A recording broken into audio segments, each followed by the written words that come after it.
போக்குவரத்து துறை அமைச்சர் எம்.ஆர். விஜயபாஸ்கர் தற்போது செய்தியாளர்களை சந்தித்து வருகிறார். அந்த காட்சிகளை பார்க்கலாம். செய்கின்ற ஆமணி பேருந்துகள் மீது புகார் தெரிவிப்பதற்காக கட்டணமில்லா தொலைபேசி எண் கொடுக்கப்பட்டிருக்கிறது. அந்த தொலைபேசி எண் 180042561551. இந்த கட்டணமில்லா தொலைபேசியில் ஆமணி பேருந்துகள் மீது புகார் தெரிவிப்பவர்கள் அந்த தொலைபேசி எண்ணை பயன்படுத்தி புகார் தெரிவிக்கலாம். அந்த எண்ணை மீண்டும் ஒரு முறை கூறுகிறேன். 180042561551. இந்த கட்டணமில்லா தொலைபேசி எண்ணில் புகார் தெரிவித்தால் எங்களுடைய போக்குவரத்து துறை அதிகாரிகள் அந்த பேருந்தின் மீது மிக கடுமையான நடவடிக்கைகளை மேற்கொள்வார்கள். அந்த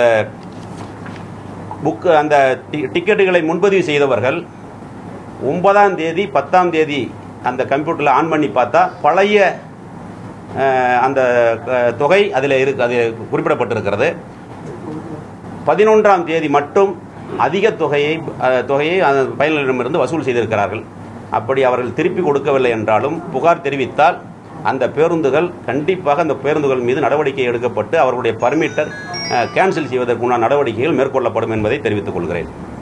இந்த பிரச்சனை தொடர்ச்சியா ஒரு முறை இந்த ஆமணி பேருந்துகள் பிரச்சனை தொடர்ச்சியாவது ஒரு நிரந்தர தீர்வு காண்பவர்கள் ஏதாவது அரசு இல்ல சட்டமோ ஏற்றுவார். ஆமணி பேருந்துகளுக்கு கட்டணம் நிர்ணயம் செய்வதற்கு அந்த சட்டத்தில் இடமில்லை. அதுதான் ஒரு குறையாக இருக்கிறது. மத்திய அரசினுடைய சட்டம் அதில் அந்த ஆமணி பேருந்துகளுக்கு மட்டும் கட்டணம் நிர்ணயம் செய்ய முடியாது. அப்படி கட்டணம் நிர்ணயம் செய்யும்போது அவர் தனியார் பேருந்துகள் ஆகிவிடுகிறார். அதனால தான் அது கோர்ட்டில் கூட ஒரு வழக்கு வந்தது. அந்த வழக்கில் கூட அதை சொல்லியிருக்கிறோம். பழைய கட்டணங்கள் இதில் இருக்கிறது. அது நார்மலான கட்டணம் எப்பொழுதுமே இருக்கிறது. அந்த கட்டணங்களை பார்த்தாலே தெரியும் அந்த எவ்வளவு இருக்கிறது என்பது. அதனால் அதிக கட்டணம் எடுப்பவர் மீது மாண்புமிகு அம்மாவனுடைய அரசு மிக கடுமையான நடவடிக்கை எடுக்கும். மாண்புமிகு முதல்வர் அவர்கள் எங்களிடத்தில் கூறியிருக்கிறார்கள். இதுபோல புகார்கள் வந்தால் அந்த பேருந்துகள் மீது கடுமையான நடவடிக்கை எடுப்பதற்கு உத்தரவிட்டிருக்கிறார். 980 சென்னையிலிருந்து மட்டும் 980 பேருந்துகள் வெளியூர்களுக்கு இயக்குறோம். இன்னும் கையில் பேருந்துகள் இருக்கிறது. கூட்டம் வரும்போது உங்களுக்கு தெரியும். பொங்கல் தீபாவளி பண்டிகையின் போது எப்படி மிக சிறப்பாக பேருந்துகளை இயக்கணும் என்று, அதே போல கையில் பேருந்துகள் இருக்கிறது. மக்களுடைய அந்த பயணிகளுடைய அடர்வுக்கு ஏற்ப பேருந்துகளை அதிகமாக இயக்குவதற்கு நடவடிக்கை எடுக்கப்படும். மற்ற ஊர்களில் அது இப்போ இந்த தகவல் வந்தாலும் உடனே உங்களுக்கு பிரஸ் ரிலீஸ் கொடுக்குறோம். மற்ற ஊர்கள்லையும் நாங்கள் எங்களுடைய போக்குவரத்து கழகத்தை சேர்ந்த அதிகாரிகளுக்கு அறிவுறுத்தி இருக்கிறோம். தேவையான பேருந்துகள் கையில் இருக்குது.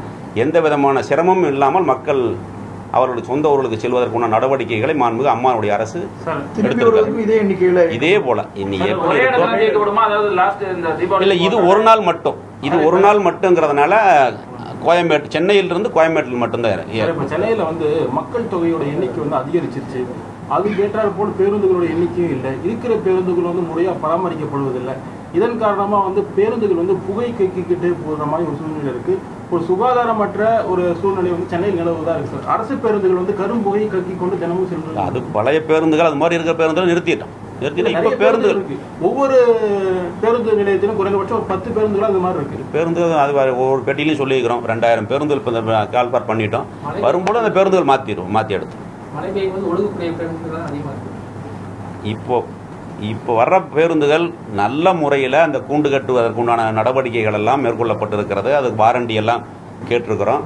அந்த லீக்கேஜ் இல்லாத அளவுக்கெல்லாம் நடவடிக்கை அதை பராமரிப்பதற்குண்டான நடவடிக்கைகள் மேற்கொள்ளப்பட்டிருக்கு. அப்புறம் பேருந்து ஓட்டுநர்கள் முறையாக சாலை விதிகளை கடைபிடிப்பது கிடையாது. இதுவும் ஒரு சிக்னல் போட்டிருக்கும்போது சிக்னல் மீறி போறாங்க. போக்குவரத்து போலீசாரும் அவங்களை கண்டுகொள்வதில்லை. இது குறித்து நடவடிக்கை எடுக்கப்படாமலே இருக்கு. இல்லை, பல முறை இந்த ரோடு சேஃப்டி மீட்டிங் நடத்தியிருக்கிறோம். சாலை விபத்துகளை குறைக்க வேண்டும் என்பதற்காக மாண்புமிகு இதயம் புரட்சித் தலைவி அம்மா அவர்கள் கிட்டத்தட்ட 60 கோடி ரூபாய் நிதிகளை கொடுத்திருக்கிறார்கள். எந்த இடம் அதிகமான விபத்து நடக்கக்கூடிய இடங்களோ அந்த இடங்களை கண்டறிந்து அதை நிவர்த்தி செய்வதற்குண்டான நடவடிக்கைகள் மாண்புமிகு அம்மா அவர்கள் இருக்கும்பொழுது நடவடிக்கைகள் மேற்கொள்ளப்பட்டிருக்கிறது. மாண்புமிகு முதல்வர் அவர்களும் அதுக்குண்டான நிதிகளை கொடுத்திருக்கிறார்கள். இன்னும் அந்த சாலை விபத்தினுடைய உயிரிழப்புகளை குறைப்பதற்கு மிக முக்கியமான அந்த இடங்கள் எல்லாம் தேர்வு செய்து அதுக்கு உண்டான நடவடிக்கைகளை அம்மாவுடைய அரசு எடுத்திருக்கிறது. இப்பொழுது இருக்கக்கூடிய அந்த உயிரிழப்புகளை இன்னும் 2 ஆண்டுகள் 50% குறைப்பதற்கு உண்டான நடவடிக்கைகளை எடுத்திருக்கிறோம். அந்த போக்குவரத்து தொழிலாளருடைய அந்த பேச்சுவார்த்தை எந்த நிலையில் இருக்குது?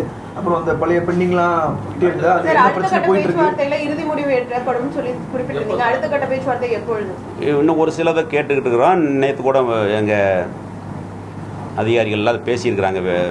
அவங்ககிட்ட பேசி கண்டிப்பாக அடுத்த கூட்டத்தில் அந்த ஊதிய ஒப்பந்த பேச்சுவார்த்தைக்கு இறுதி கட்ட பேச்சுவார்த்தையாக அமையும். கடந்த முறையே அவங்க எதிர்பார்த்த அளவில் கிடைக்கலன்னு ஒரு பெரிய குற்றச்சாட்டு வச்சிருந்தாங்க. நம்மள அதை நிவர்த்தி செய்யறபடி கடந்த முறை ஊதிய உயர்வை விட்டுட்டு மற்ற சின்ன சின்ன இருக்கக்கூடிய அவங்களுடைய குறைகளை எல்லாம் சொன்னாங்க. அதை நிவர்த்தி பண்ணியிருக்கிறோம். உங்கள்கிட்ட அந்த லிஸ்ட்டே கொடுத்துருக்கோம். இந்த சம்பள உயர்வு சம்பந்தமாக பேசிக்கிட்டு இருக்காங்க. முடிஞ்சிடும், சீக்கிரம் முடிஞ்சிடும், மிக விரைவில் அறிவிக்கும்.